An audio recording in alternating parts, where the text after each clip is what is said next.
Hey there, my name is Griffin Allison. I'm going to be doing my presentation on empathy.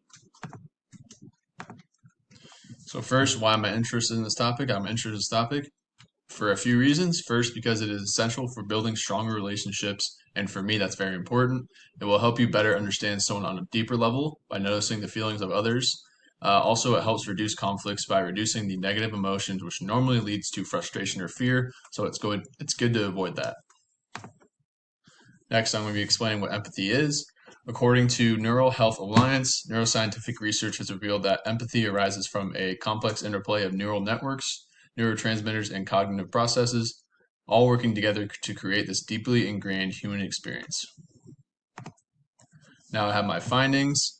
According to Rice 2017, a cardinal feature of empathy is that it usually helps connect people to others because of this evolutionary development of this brain-based capacity. Effective empathy or emotional sharing most easily occurs among members of the same tribe. Individuals tend to have the most empathy for others who look or act like them, um, for others who have suffered in a similar way, or for those who share a common goal. We see these biases played through repeatedly in communities, schools, sports teams, and religious communities.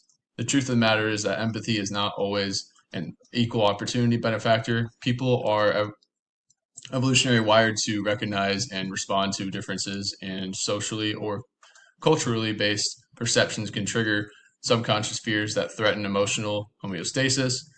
This shows how something such as empathy bias can occur and create inequalities.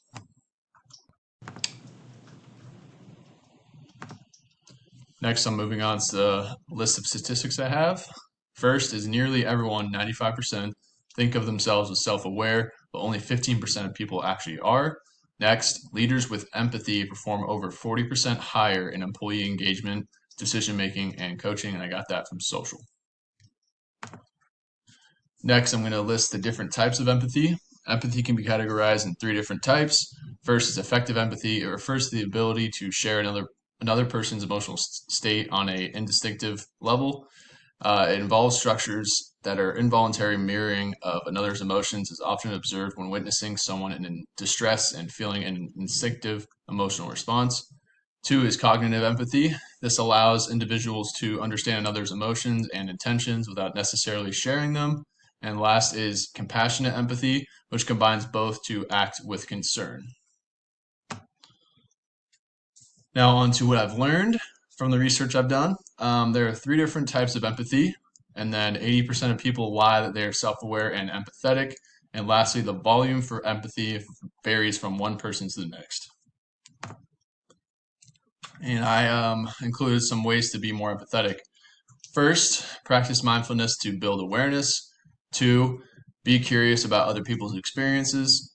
Three, listen with your full attention. Four, pay attention to nonverbal cues, which is really important. Number five, question your biases and what you think you know. Six, ask questions instead of making assumptions. Seven, ask for feedback. Eight, cultivate humility by stepping out of your comfort zone. And I got that from Calm.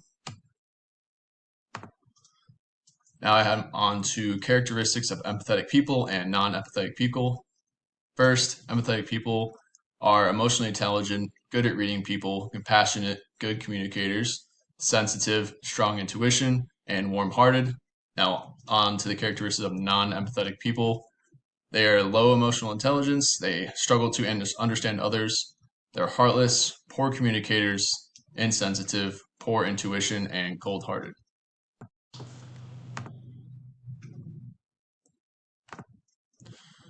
Now, how to stay empathetic without hardship. I have number one is check in with yourself. Number two, question your thoughts and feelings. Number three, practice verbalizing your feelings. Number four, nurture a concerned and compassionate response. Number five, identify drains and energizers. And why is it important? It majorly helps us understand how others are feeling to give us the ability to approach the situation correctly. You can become better at issue resolving and helps you read people more efficiently. Lastly, most importantly, it reduces stress and builds more powerful personal relationships. And why I feel people should know about empathy and use it in their everyday life. It forms meaningful relationships. Being more empathetic will lead you to be a better person in every way. including with friends, colleagues, partners, or even strangers. It gives you a broader understanding of what's more important by accepting and understanding someone and not looking out for only yourself. Empathy also goes a long way in the workplace by improving morals, increasing efficiency and productivity, personal growth, conflict resolution, and more. Here's my sources, and thank you for listening to my presentation.